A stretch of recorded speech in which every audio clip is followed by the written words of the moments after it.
Hi, I'm here to read you the story of Winnie. It's the true story of a bear who inspired Winnie the Pooh. Winnie, the true story of the bear who inspired Winnie the Pooh. Written by Sally M. Walker, illustrated by Jonathan D. Voss. When Harry Colburn looked out of the train window, he couldn't believe what he saw. A bear at the station. The train stop would be short, but Harry had to get off and see that bear for himself. That little bear. Well, Harry hurried onto the platform and he sat nearby. "What are you doing here, little bear?" The cub climbed into Harry's lap and he licked his chin. "She's for sale," said the man holding the leash. "I didn't see her until after I'd shot her mother." "Well, don't want her. Can't care for a bear." Harry could care for a bear. He was a veterinarian. "Well, how much?" Harry asked. $20.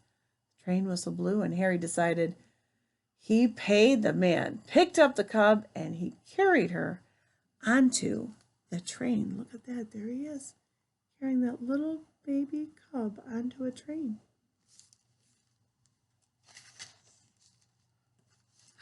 Well, Harry's friends asked a million questions, but the captain asked the loudest, "Harry, what in the world were you thinking?" "Oh, well, that I had to save her." The cub rubbed her back against the captain's legs. The captain patted her head. "I'll care for her, sir," Harry said. "I'll feed her condensed milk. She can stay with me in camp. Winnipeg can be our mascot." "You've already named her?" asked the captain. "Yes, sir, after our company's hometown." "Well, Winnipeg," the captain said, "welcome to the army." And by the time they reached the military training camp at Valcartier in Quebec, Winnipeg had been shortened to Winnie.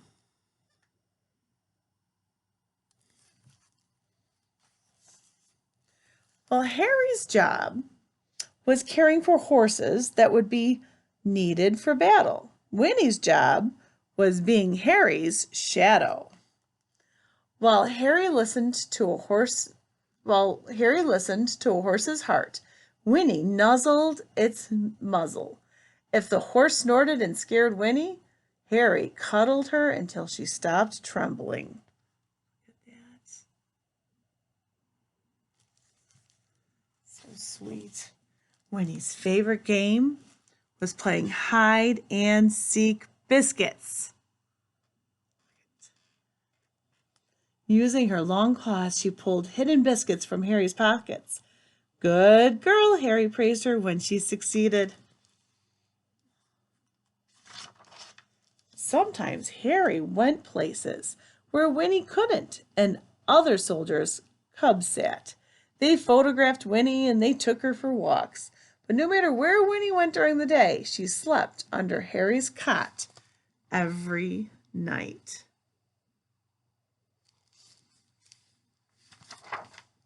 One morning, while Harry tied his bootlaces, Winnie grabbed the tent pole.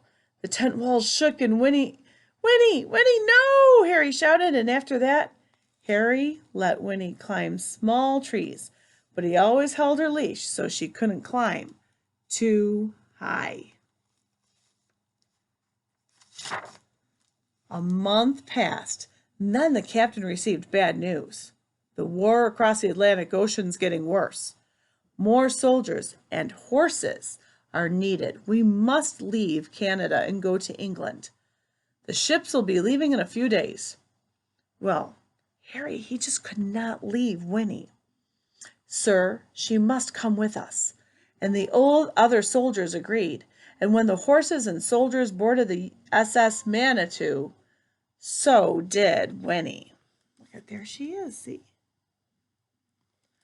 Well, Winnie was a good sailor.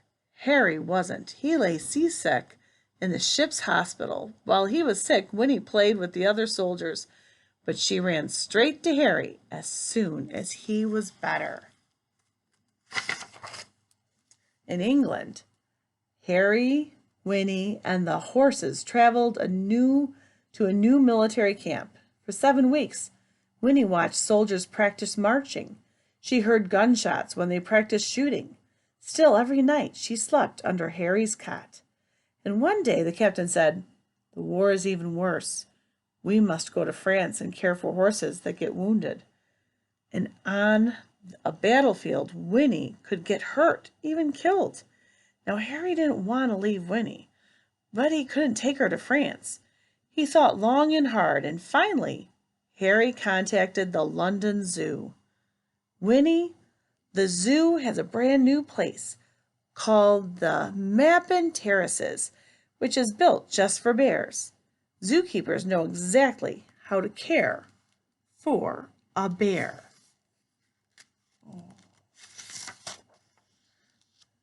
Oh, the ride to the zoo was long. Winnie sat on Harry's lap. She wiggled on the seat. She scratched on the door. Harry was relieved when he and Winnie got to the zoo. A zookeeper escorted Harry and Winnie to the Mappin Terraces. Harry removed Winnie's collar and leash. She climbed over a rock and sniffed 2 brown cubs. She lapped condensed milk, and when the zookeeper offered it, Harry was satisfied. "Well, Winnie, I'll visit whenever I can. When the war ends, we'll go home to Winnipeg." And Harry hugged Winnie goodbye. Oh, that must have been so sad. It makes me want to cry. Winnie and the brown cubs became fast friends. But the big Himalayan bear, well, she approached. The big Himalayan bear she approached, well, that wasn't so friendly. He swatted at Winnie. Winnie ran as far as she could, and the zookeepers were worried. But even the grumpy Himalayan bear couldn't resist Winnie. Within a few days, they were playing tug-of-war with a stick. "Well, we've never met a bear as gentle as Winnie," the zookeeper said. "They trusted her so much that they sometimes let children ride on her back." Harry visited Winnie whenever he could, but the war lasted for 4 years, and during that time the zookeepers took good care of his bear. Winnie had many friends, and in 1919, just before Harry returned to Winnipeg, he made another hard decision. He decided that Winnie would stay at the London Zoo permanently. Harry was sad, but he knew Winnie would be happiest in the home she knew best.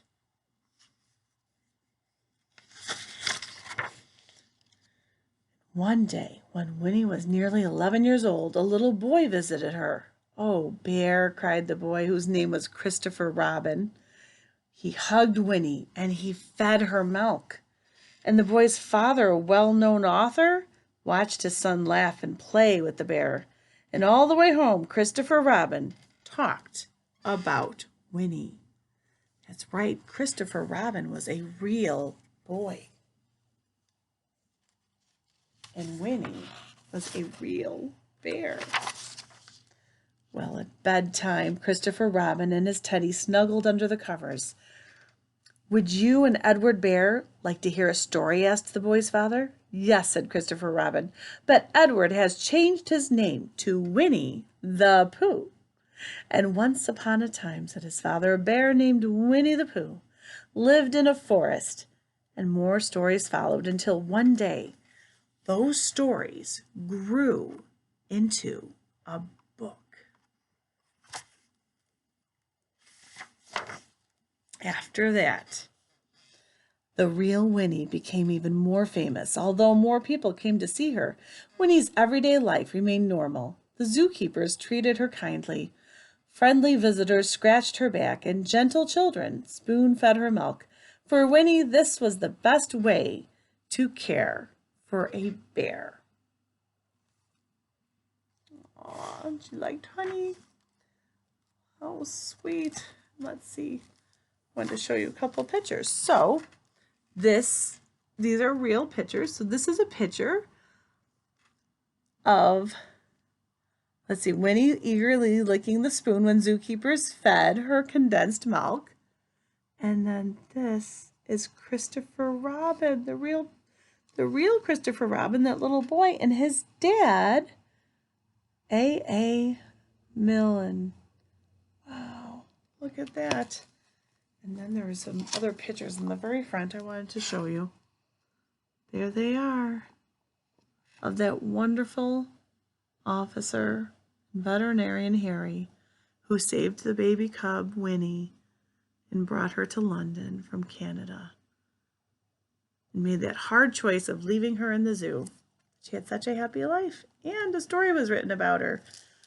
And then movies and everything. Well, you guys have a great day. Keep reading, keep learning, and give your family a hug.